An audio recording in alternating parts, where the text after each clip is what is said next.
મિત્રો, મારું નામ પ્રિયા છે અને હું મુંબઈમાં મારા પતિ સાથે રહું છું. મારી ઉંમર 28 વર્ષની છે અને મારા લગ્ન 25 વર્ષની ઉંમરમાં થઈ ગયા હતા.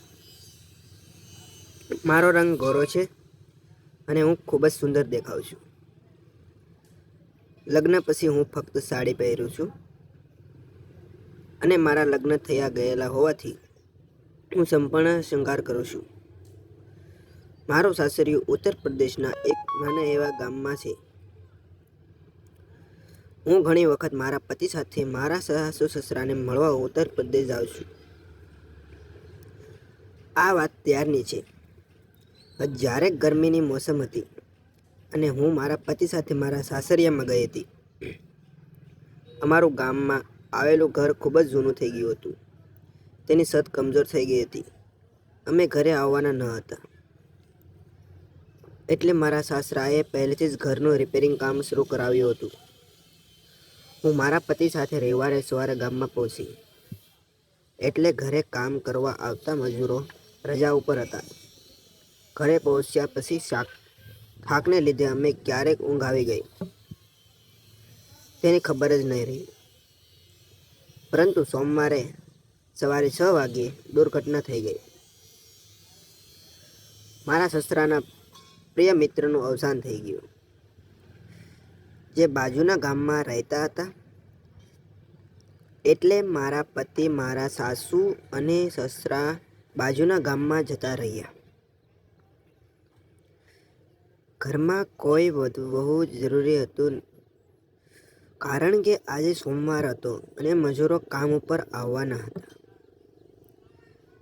એટલે બધાએ નક્કી કર્યું કે હું ઘરે રહી જાઉં અને તે બધા અંતિમ યાત્રા માટે બીજા ગામ જતા રહ્યા. અને મને કહેતા ગયા કે મજૂરો ઉપર નજર રાખવી. તે પોતે આવીને પોતાનું કામ ચાલુ કરી દે છે. તે ઉપર ચડવા માટે પાછળની સીડીનો ઉપયોગ કરે છે અને અમે બધા સાંજ સુધીમાં પાછા આવી જઈશું. સવારના લગભગ 9 વાગ્યા હતા.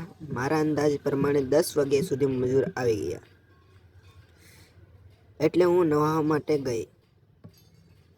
જ્યારે હું નાહી રહી હતી ત્યારે મને અચાનક મજૂરનો અવાજ સંભળાયો. તે પાછળના દરવાજાની સીડી પરથી ઉપર જઈને પોતાનું કામ શરૂ કરી દીધું હતું. ઘરથી બાથરૂમ અલગ હતું. હું મારી સાડી લાવવાની ભૂલી ગઈ. ફક્ત પેટીકોટ અને બ્લાઉઝ લઈને જ નહાવા માટે આવી હતી. મેં વિચાર્યું હતું કે મેં રૂમાલ વડે મારું શરીર થોડું ઢાંક્યું. પછી બાથરૂમમાંથી બહાર નીકળીને રૂમ તરફ જવા લાગી. ઉપરના માળેથી બાથરૂમથી રૂમ સુધીનો રસ્તો બરાબર દેખાઈ રહ્યો હતો અને મારું શરીર પણ ભીનું હતું. મેં ઉપર તરફ નજર કરીને જોયું તો 5 મજૂરો મને એક નજરે ઘૂરી રહ્યા હતા.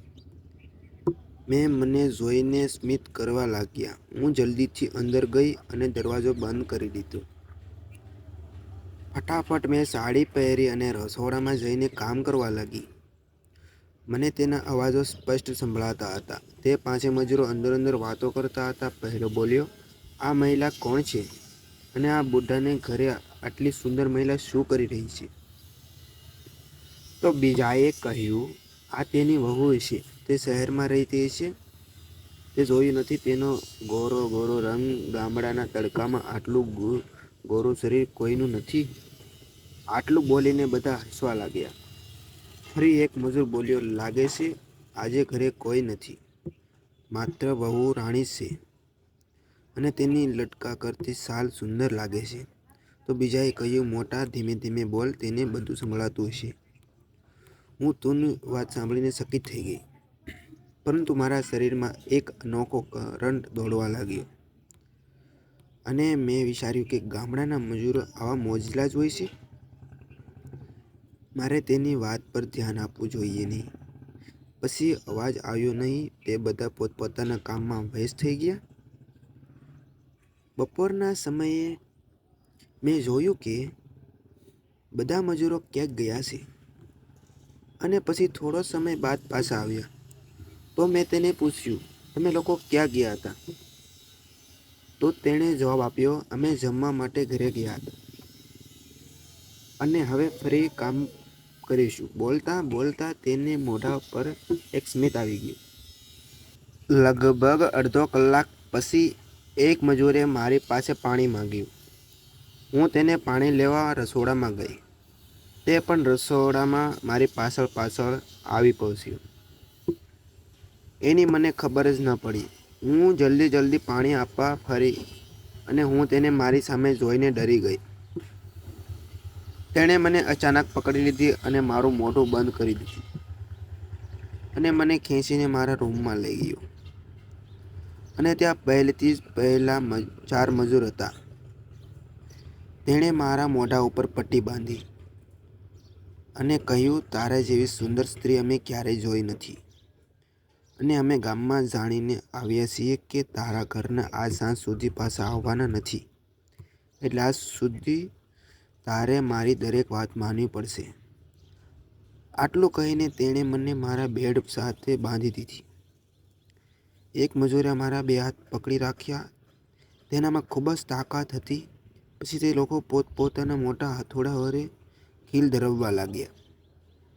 હું જોરથી અવાજ કરવા માંગતી હતી, પણ મારા મોઢા પર પટ્ટી લાગેલી હોવાથી હું કંઈ કરી શકી નહીં. થોડીવાર પછી આ બધું મારી માટે પણ આનંદિત બની ગયું. 3 કલાક સુધી તેણે ખૂબ જ મહેનત કરી. તેના હથોડાના ઘા ખાઈને હું બેહોશ થઈ ગઈ.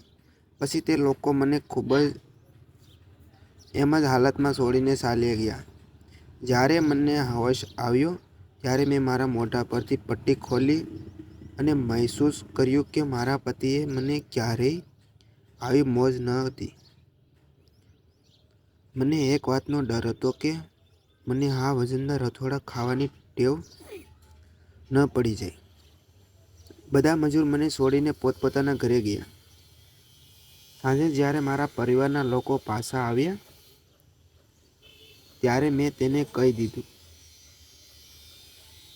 નહીં. બીજે દિવસે મજૂર પાછા આવ્યા અને જ્યારે મારી નજર તેમની સાથે મળી તો હું શરમાઈ ગઈ. આજે બપોરે જ્યારે મારા સસરા અને મારા પતિ કોઈ કામ માટે બહાર ગયા ત્યારે હું પાણી આપવાના બહાને ઉપરના માળે મજૂર પાસે ગઈ અને મેં કહ્યું કે તમારા હથોડા લઈને આજે ફરીવાર તૈયાર થઈ જાઓ. આજે પણ ખૂબ જ મહેનતથી કામ કરવું પડશે. તમને મારી વાર્તા કેવી લાગી? કોમેન્ટ કરીને જરૂર જણાવજો. વિડીયો પસંદ આવ્યો હોય તો વિડીયોને લાઈક અને ચેનલને સબસ્ક્રાઈબ જરૂર કરજો. ફરી મળીશું આવતીકાલે એક નવા વિડીયોમાં. ત્યાં સુધી આવજો. વિડીયો પૂરેપૂરો જોવા બદલ આપનો મિત્ર ખૂબ ખૂબ ધન્યવાદ. Tata bye bye. મળીશું નવા વિડીયો.